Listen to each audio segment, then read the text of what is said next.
Timote jointly envisioned a reforested and renewed landscape for Haiti and created a way to engage local smallholder farmers in their initiative.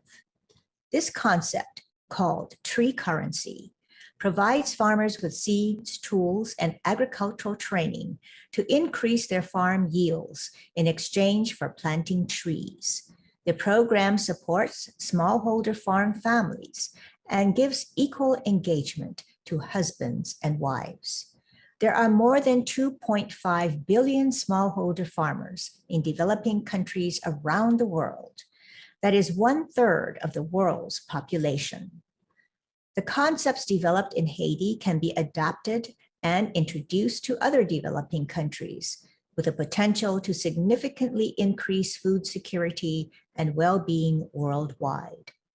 The Smallholder Farmers Alliance is helping to heal Haiti's scarred landscape, improve lives, protect the planet, and has the potential to enhance the lives and well-being of millions of people around the world. Join us now as we journey to Haiti and learn about this innovative concept, which is creating a legacy of hope and well-being for our environment and all of us who are integral to it. What the last year has shown us is how fragile our very existence is, how the foundations of our food supply are fractured, putting the basic needs of our survival at risk. The impact of industrial-scale agriculture on the environment is well known, but less so the impact on smallholder farmers and their communities throughout the developing world. Their families and workers make up 1/3 of Earth's population, including many of the poorest and most vulnerable. But it turns out they could hold the key to the future of food security. A revolutionary new model developed in Haiti shows how smallholders around the world can be mobilized to grow significantly more food and at the same time improve rural economies, combat climate change, and elevate the status of women. Smallholder farmers may, in fact, hold the key to feeding the world.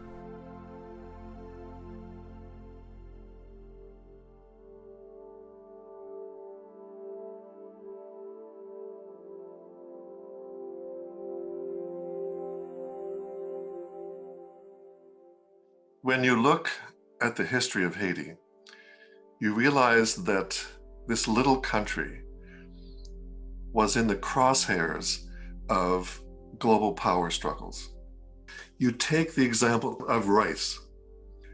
Up until the mid-1980s, Haiti was almost completely self-sufficient in growing all its own food, including rice, which is a very big part of the Haitian diet. The first step was to reduce the import tariff on rice to 15%. And then in 1994, that was reduced again to 3%. So it meant that rice grown in the United States, for example, which is subsidized by US taxpayers, could come into Haiti with only a 3% import tax and be less expensive than locally grown rice. The net result of that is that today, Haiti imports 82% of all the rice it consumes. And it's very hard to reconcile this, but it gets back to Haiti being in the midst of this global struggle for power, dominance, and economic advantage. And it puts Haiti at a disadvantage, and it puts smallholder farmers in Haiti at a severe disadvantage.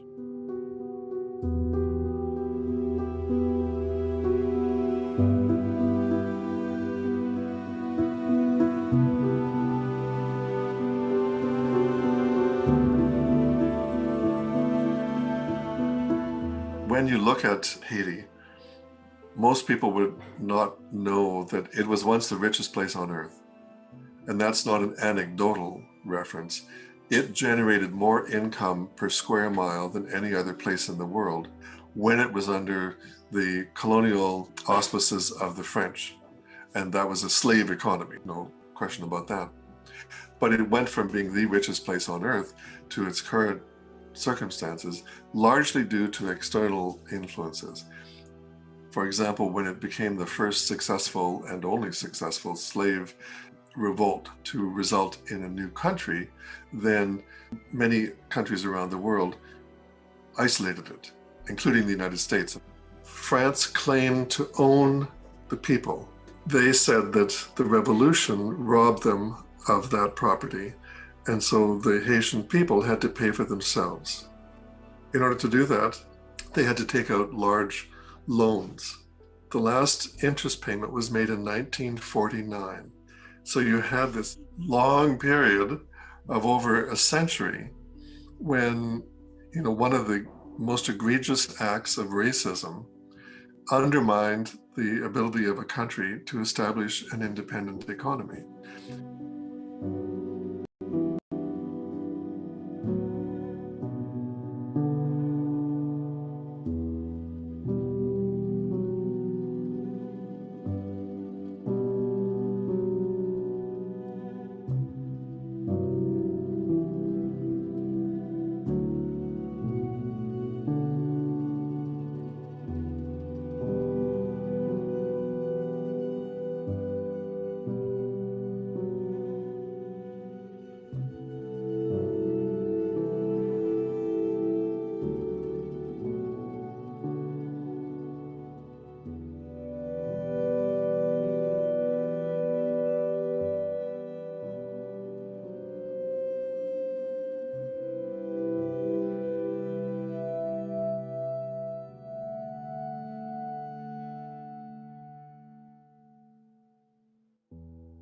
So when Haiti has to pay for its freedom to French government, there was not enough money to pay. So they cut down the trees and brought them to the metropole, which is French at that time. So that's one of the starting point of deforestation in the countries. One of the great challenges in Haiti, over 80% of the national energy grid is based on charcoal and trees. There is no national solution.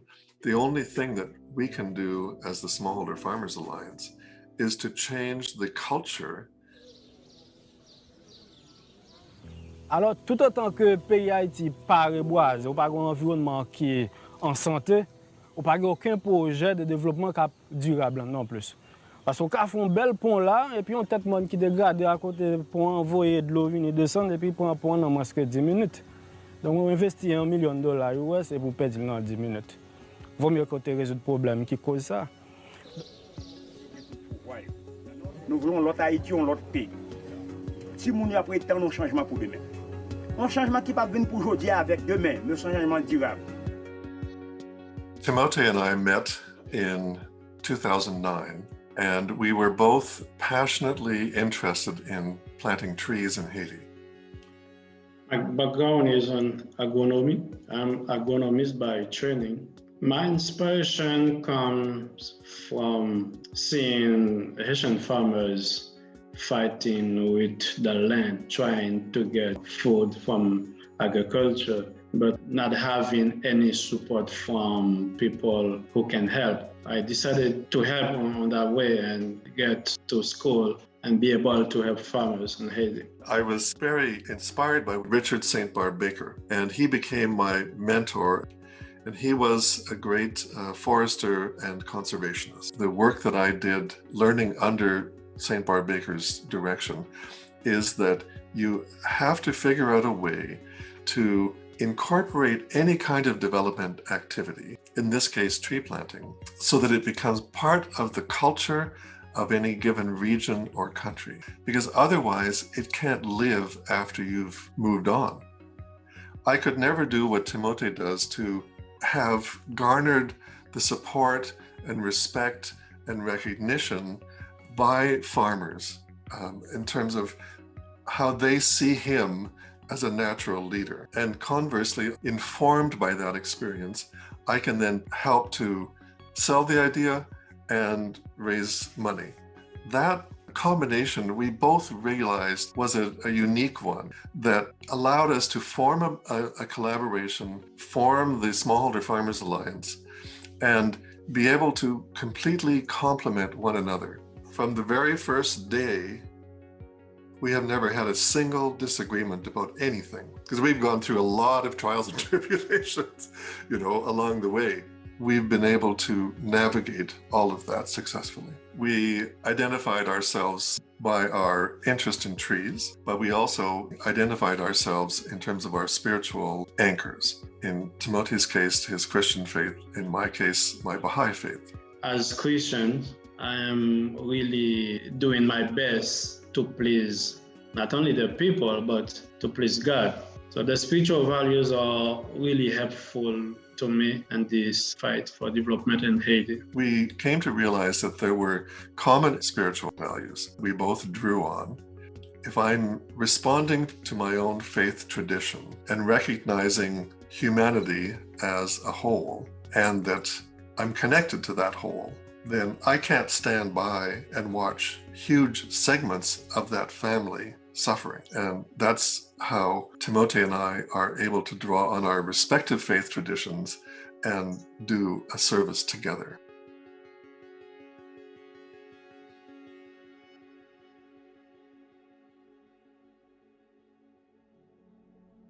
So we had to figure out how to enlist smallholder farmers to plant the trees that we wanted to contribute to help reforest Haiti.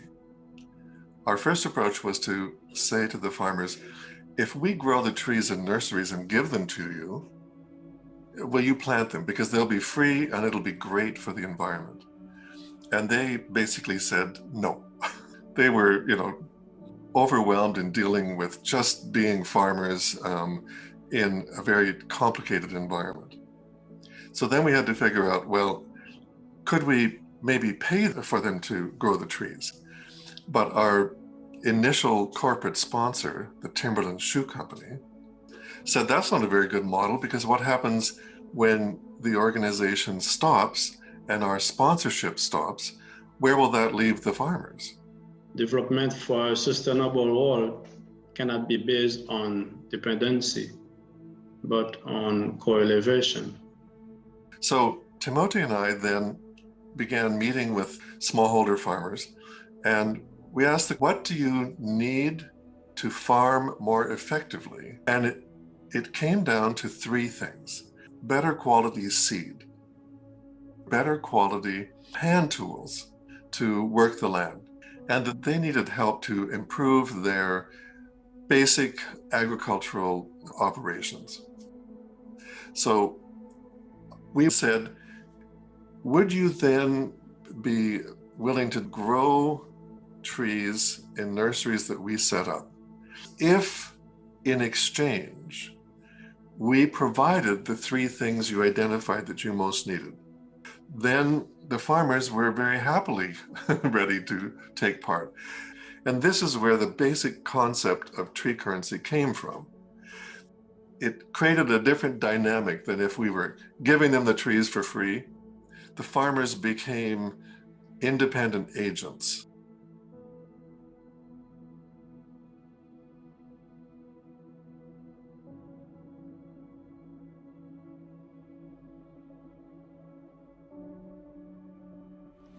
Yo le mbis tabloulian. Moi planter me fait, petit batte me fait. Et ça la saison on planter avec ça bergène batte là. Ça c'est pas d'été ça yo. M'dal dans pépinière alliance là. Moi même récolter joyon, mais joyon me récolter li. Moi moi possible petit million ka manger en ici, moi me ka vendre quelque là dernier moi me ka acheter un bête pour me garder pour de monsieur JV.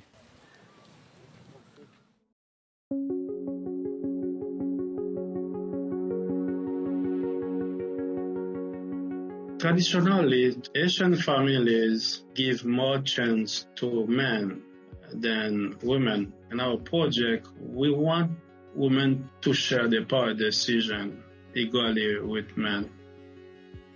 Within the first year of the Smallholder Farmers Alliance, a delegation of women farmers came to Timote and I and asked about microcredit loans, which they could use to both improve their farms as well as developing small side businesses that would supplement their farm income. Not only were women almost exclusively the recipients of these loans, it's built up a tremendous body of successful women entrepreneurs. When we initiate the microcredit program, the women were more accountable, more trustworthy than the men. Having women part of what we're doing made things easier in terms of planning, in terms of implementation, and also bring life to everything we're doing. I met Tony several years ago in Haiti, and I had set out to meet him because I knew that he was a comic book artist. And I was intrigued with the possibility of how you can use comic books to communicate social issues. Moi gen yon mission.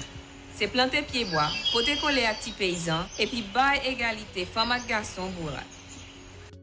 The comic book of Tanama is doing very well. I was able to present it to 2 schools in Port-au-Prince, and the kids loved it, and they were so happy that they can finally have a Haitian superhero. They are really aware of how tree planting is important in Haiti. Looking at young women in Haiti, their life is hard. It's very important to have a character who promotes tree planting and women empowerment, where the kids can identify themselves, especially young women, so they can feel empowered that it's not only men who can do great things. My name is Tanama, and I am here in Haiti to plant trees. Our planet needs more trees to combat climate change, and we need to grow more food to feed a growing world population. Here in Haiti, we've come up with a way to do both at the same time, and it all starts with smallholder farmers.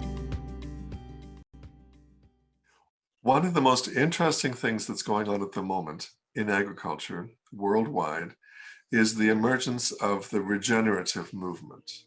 Whereas once organic was the gold standard for agriculture, organic certification is a series of no's. No, we're not using pesticides. No, we're not using chemicals. No, we're not using bad stuff to grow this food. Whereas in reality, what we really want is a series of yeses. Yes, we're helping the farmers. Yes, we're contributing positively to improve the environment.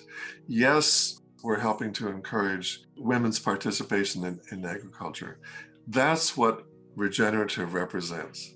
Regenerative agriculture is focused on smaller plot sizes. And the idea is that it's going many steps past organic to begin to identify the practices that represent a more sustainable and holistic approach to growing food. So as the regenerative movement emerges internationally, the Smallholder Farmers Alliance has a particular role, because by definition, a smallholder farmer is not growing a large plot of monoculture crop.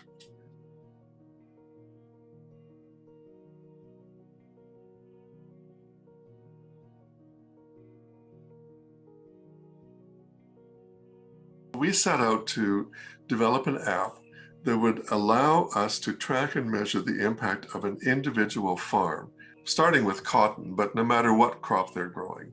What is the effect of that one crop on the livelihood of the farmers, on the yields on those farms, the impact of that individual farm on mitigating climate change, on contributing to women's empowerment? We looked around to see if there was one already. There wasn't.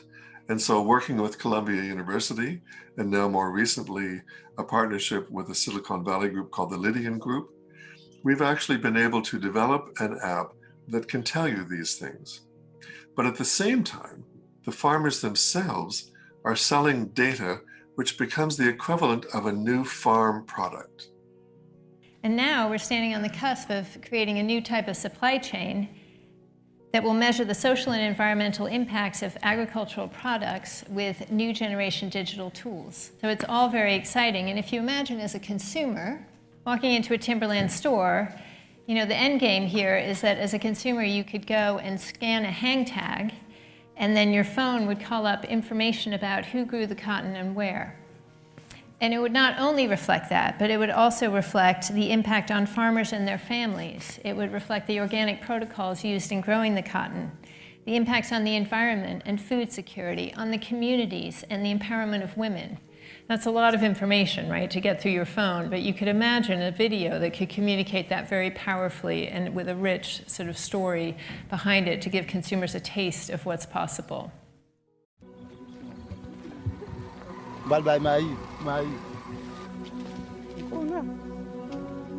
We are meeting the needs of the people, because if they are happy, that means our presence in the area is meaningful to them. I think that's all. The happiness is mine. The advantage that's becoming clear with regard to smallholders, they almost all farm organically because that's the way it's always been. Now, there was an assumption beginning in the early 1960s that smallholder farming as a category would disappear in favor of large-scale commercial farms. And the fact that there are still 500 million smallholder farms left means that they're not going to go away. But because they've been ignored and marginalized all this time, they've lost their ability to produce as much food as they could. If they had a little bit of support, or anywhere near the kind of support that large-scale commercial agriculture has had, in terms of research and technology and trade agreements and storage capacity, we would have the potential of a really extraordinary amount of additional food being made available locally throughout the developing world. The challenge with so much dependence on large-scale commercial agriculture is the contribution that industrial agriculture makes to climate change. It's one of the major sources of CO2 in the atmosphere. Ultimately, when the systems begin to break down because it's become completely dependent on the use of chemicals to make it function, then you're left with barren land that can no longer be productive. But if you create a stronger rural community where farming is once again more productive and it's a better source of livelihood and people see it as a better way to live, then we've got a chance to be able to enlist such a huge segment of the global population in a more successful, sustainable, and holistic way of growing our food. At one